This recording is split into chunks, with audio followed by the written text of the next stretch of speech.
We're about to dive into the hidden power of one of the most common words in English. Seriously, it's a word you probably use every single day without even thinking about it, but it's hiding this incredible, surprising depth. And really, that's the big question for today. How much heavy lifting can one simple word actually do? How many different jobs can it have? I gotta say, I think the answer is gonna surprise you. All right, so let's start with what we all know, the easy stuff. When you hear the word clock, I'm willing to bet one specific image just pops right into your head. Yep, that's the one, the noun. A clock is an instrument that tells you the time. It's simple, it's straightforward, it's one of the first things we learn. The ticking thing on the wall, the numbers on your microwave, that's the clock we all know. And this quote just nails how fundamental a clock is to our lives, right? A house without a clock ticking somewhere just feels off. It feels incomplete. It's this constant, steady presence in our lives. But that is just the beginning of the story. Because we also say things like this, right? When a team works around the clock, they're not literally running in circles around a grandfather clock.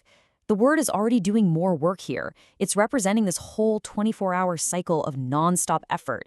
Our little noun is starting to get a little restless. And that restlessness, well, that's where things get really, really interesting.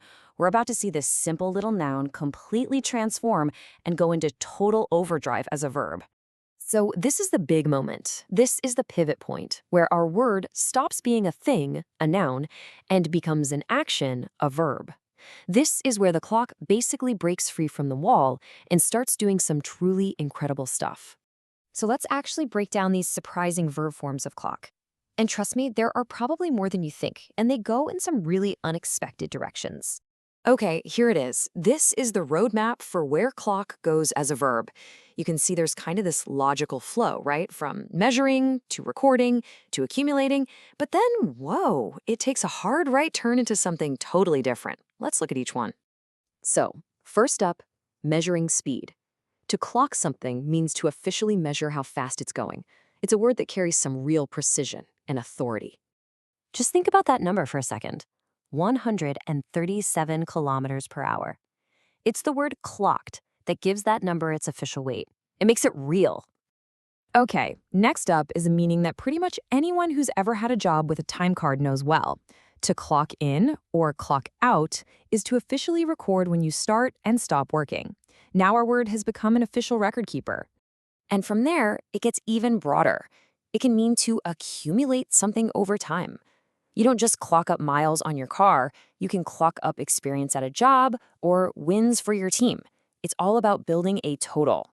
And then there's this one. To clock someone means to hit them hard. I mean, seriously, how did we get here? How did we go from a quiet little instrument that tells time to a violent physical punch? This one single meaning shows you just how incredibly flexible and, honestly, unpredictable language can be. So, what gives? Is this all just some random linguistic accident? A total fluke that this one word somehow collected all these different meanings? Nope, not at all. There is a very specific reason for its power. Turns out, it belongs to a very exclusive club. Yeah, this wasn't random at all. The word clock was, in a way, it was chosen to do this kind of heavy lifting. It was singled out as a powerful tool for a very particular reason. And that's because it's a member of the Basic English 850 list. So what on earth is that? Well, it's this incredibly well-thought-out set of 850 essential words. They were chosen because they're powerful, they're versatile, and they're clear enough to be the foundation for communicating with people all over the world.